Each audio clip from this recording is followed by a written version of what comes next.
you said moments ago that you saw some things out of Bryce Young in his preseason start, like you saw in college. I didn't know he was sacked a lot by the Jets in Alabama. I didn't know that's what happened in the SEC.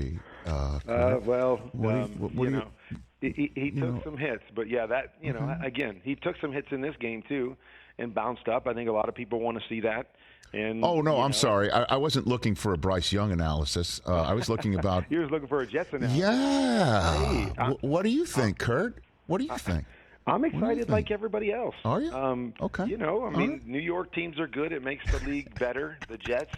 It just makes our show better when you have a team that you can rave about a little bit on Sunday morning. I'm hoping. I mean, add another team to the mix in the AFC. Why not? But I do. Everybody's talking about it. Offensive line. They had issues there. They got to figure those out. You got to get some guys healthy and keep them healthy. But I think outside of that, you look at this team and you go, man, they've got all the pieces. Good defense. They can rush the passer just like you mentioned. Obviously, you add Dalvin Cook. I mean, come on. I mean, it's like a super team at the skill positions offensively. So I love it. I love where they're at. I hope they can solidify that offensive line and truly contend with the best teams in the AFC because, my goodness, I mean, very seldom do we go into a year where we've got more than 2 or 3 teams on each side that we really think have a chance to win it.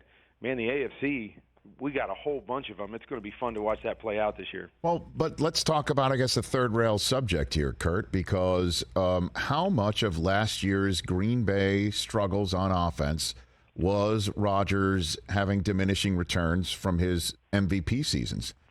How much was it on him, based on your analysis, Kurt?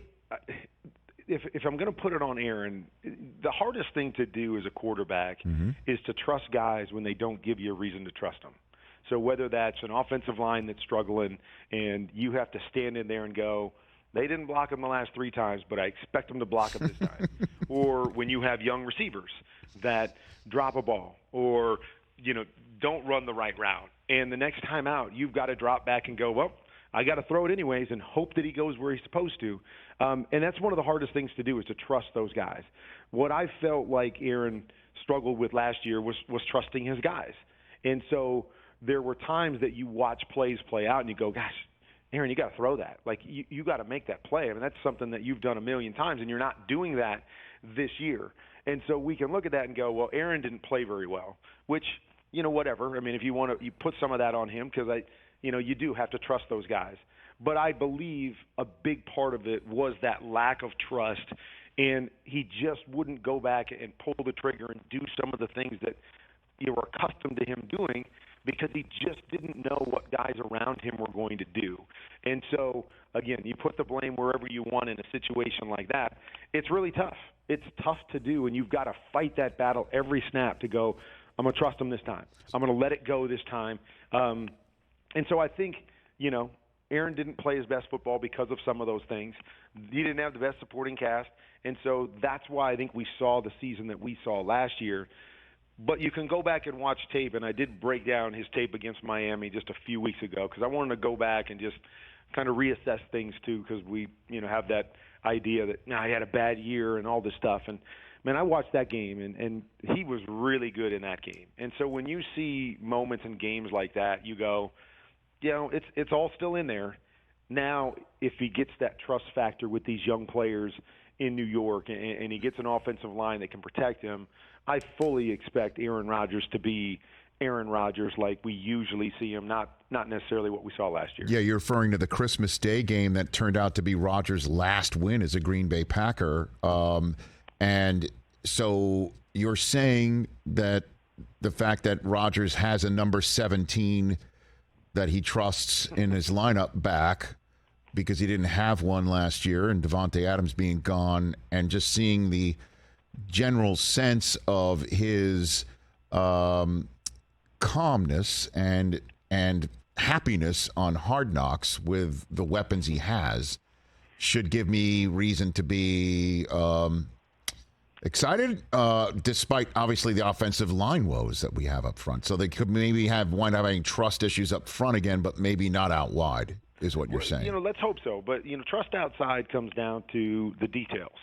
And I had heard some things coming out of the Jets last year that there were some struggles with the details, whether that was big picture, offensive coordinator oriented, whether that was young wide receivers, kind of like he had in Green Bay that, struggled to get the details down, and then Nathaniel Hackett. We had a lot of those same questions with, Denver is what's going on with the details and what's going on with this offense here. So now we're going to bring it all together in New York, and, that's something that I want to see, is that it's not as easy as just going, man, number 17's really good. Like, he's a great, talented player.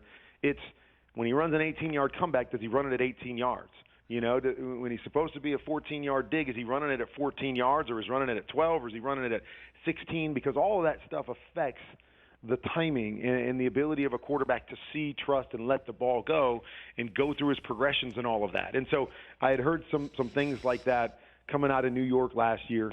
So I'm kind of fascinated, again, bring all those pieces together, and will they clean that up, and will that trust that you need to have in young players on the outside? And maybe it's a big reason why they bring in a couple of his old buddies that he trusts and that he knows are going to be in the right spot to couple with some of the young talent that they have. But that's going to be something that I'm definitely going to pay attention to and see if they clean that stuff up, and it does kind of roll like a well-oiled machine. Catch the Rich Eisen Show every single day on the Roku channel, 12 to 3 Eastern, for free.